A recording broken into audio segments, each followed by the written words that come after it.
आज chairman PTI के खिलाफ 3 हाई प्रोफाइल केसेस के हवाले से बहुत अहम दिन रहा, जिनमें से 2 बड़े केसेस यानी साइफर की तहकीकात और तौहीन इलेक्शन कमीशन के केस में आज चेयरमैन पीटीआई खुद ज़ाती हैसियत में पहली दफ़ा पेश हो गए, जबकि तोशाखाना केस आज से एक और अहम मरहले में दाखिल हो गया है और तेज़ी से मंतकी अंजाम की तरफ बढ़ता दिखाई दे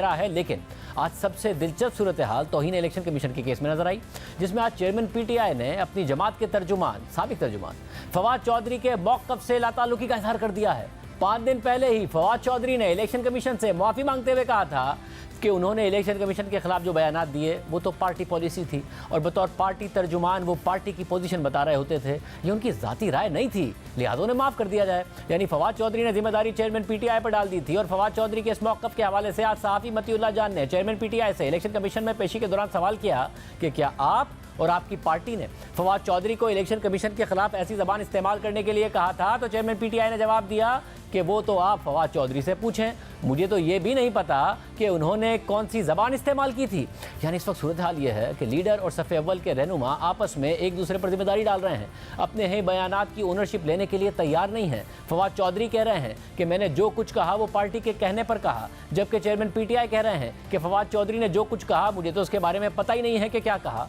हालांकि यही वो लोग थे कि जो 9 मई से पहले तक इन्हीं बातों का क्रेडिट लेने के लिए आगे आगे होते थे। चेयरमैन पीटीआई समेत हर रहनुमा बढ़ चढ़कर इलेक्शन कमीशन और चीफ इलेक्शन कमिश्नर पर इल्ज़ामात लगाते थे। इलेक्शन कमीशन और उसके अफसरान को यहाँ तक कि उनके अहले खानों को धमकियाँ देते थे, उनके खिलाफ अवाम में नफरत अंगेज़ मुहिम चलाते थे और फिर तलब करने पर पेश भी नहीं होते थे। और अब सूरत हाल ये हो गई है कि आज फवाद चौधरी चेयरमैन पीटीआई की आमद से पहले ही इलेक्शन कमीशन में पहुंचकर वापस भी चले गए और फिर आज जब खुद चेयरमैन पीटीआई इलेक्शन कमीशन के सामने पेश हुए तो उनके वकील भी तब्दील हो गए और फवाद चौधरी के भाई फैसल चौधरी के बजाय शुएब शाहीन चेयरमैन पीटीआई की वकालत कर रहे थे। आज उन्होंने ही इलेक्शन कमीशन से कहा कि हम हाजिर हो गए हैं, हमें ऑर्डर की कॉपी नहीं मिली, मेरे पास रिकॉर्ड पूरा नहीं है, पहले दूसरे वकील थे, अब मैं वकील हूं। इस पर इलेक्शन कमीशन के रुकन ने कहा कि दस्तावेज के लिए हिदायत दे देते हैं, आइंदा आप लॉ विंग से राब्ता करें। इसके बाद चेयरमैन पीटीआई के वकील ने समाज सितंबर तक मुलतवी करने की दरख्वास्त की और कहा कि हमारा 1 ही महीना छुट्टी का होता है, आपने ज़ाती पेशी का कहा और हम पेश हो गए, मगर इलेक्शन कमीशन ने उनकी इस्तदा मुस्तरद करते हुए समात 2 अगस्त तक मुलतवी कर दी और कहा कि 2 अगस्त को चेयरमैन पीटीआई पर फर्द जुर्म आयद करेंगे, आइंदा समात पर भी चेयरमैन पीटीआई ज़ाती हैसियत में पेश हों। इलेक्शन कमीशन में पेशी के बाद तहरीक इंसाफ के चेयरमैन साइफर की तहकीकात में एफआईए की तहकीकाती टीम के सामने पेश हुए और तकरीबन 2 घंटे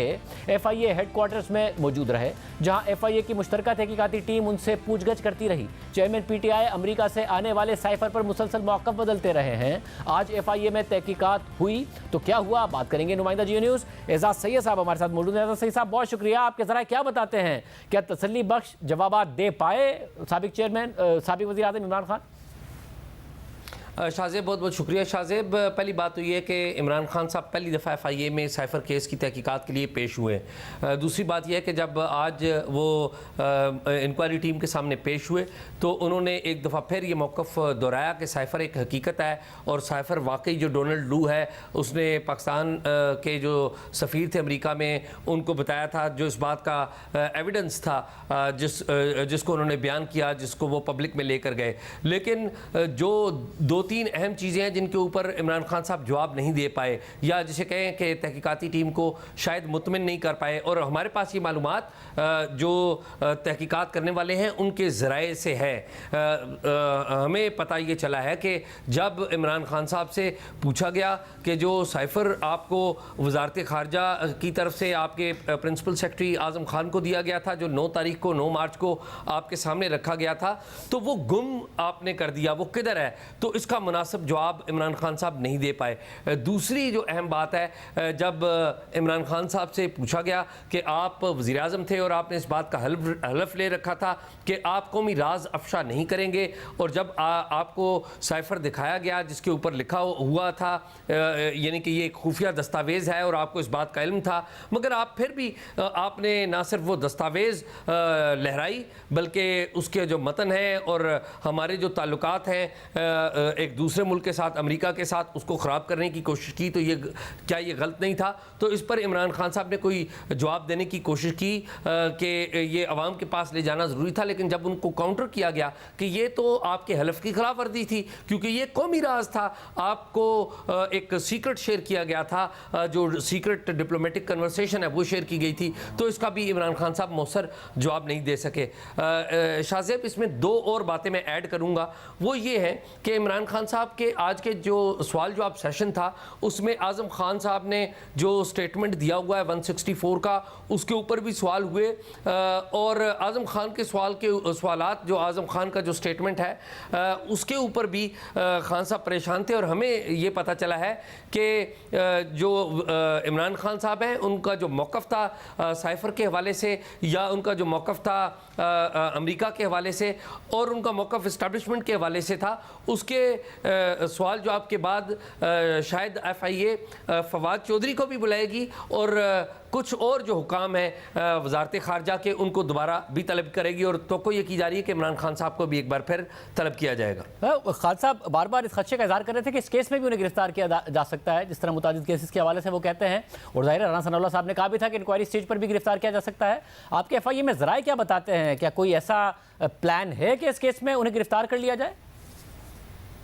फौरी तौर पर इमरान खान साहब को गिरफ्तार करने का इस पर्टिकुलर केस में कोई प्लान नहीं है। इस केस की इंक्वायरी हो रही है, इंक्वायरी का नतीजा निकलेगा, उसके ऊपर बाकायदा मुकदमा दर्ज होगा, तो बाद में इस केस के ऊपर उन्हें गिरफ्तार किया जा सकता है। लेकिन इस केस में अगर देखा जाए शाहजेब, तो इंक्वायरी जो है अभी काफ़ी हद तक फाइनल स्टेज के ऊपर पहुँच चुकी हुई है। आपको लगता है कि FIA समझता है कि इतना मवाद मौजूद है कि ये केस आगे बढ़ सकता है और आगे बढ़ के कोई सज़ा की तक पहुंच सकता है? शाहजेब, इस केस में अगर देखा जाए तो ऑफिशियल सीक्रेट एक्ट की जो क्लाज है, जिसमें अगर इमरान खान साहब मुतमिन नहीं कर पाते कि उन्होंने साइफ़र की जो दस्तावेज़ है वो गुम की या नहीं की, या टीम मुतमिन नहीं होती, तो और जो ऑफिशियल सीक्रेट को पब्लिक करना उसकी हद तक तो बिल्कुल मुआद है। और अब तक के जो स्टेटमेंट आए हैं, आपको पता है कि जो साबिक सेक्रेटरी ख़ारजा थे उन्होंने एक स्टेटमेंट दिया है, फिर मौजूदा जो सेक्रेटरी ख़ारजा है असद मजीद, उनका स्टेटमेंट, क्योंकि वो असद मजीद ही थे जिन्होंने वो साइफ़र लिखा था, पाकिस्तान भेजा था, उन्होंने भी एक स्टेटमेंट दिया, और आज़म खान का भी एक स्टेटमेंट है, और इनके साथ साथ असद उमर भी एक स्टेटमेंट दे चुके हैं, जिनके साथ शाह महमूद कुरैशी को भी बुलाया गया था। तो जो स्टेटमेंट्स हैं उनसे तो लगता है कि FIA का जो ऑफिशियल सीक्रेट की वायलेशन है उसका केस ज़रूर बनता है, लेकिन जो बाकी चीज़ें उसमें शामिल करें तो शायद उतनी जानदार बात नहीं है।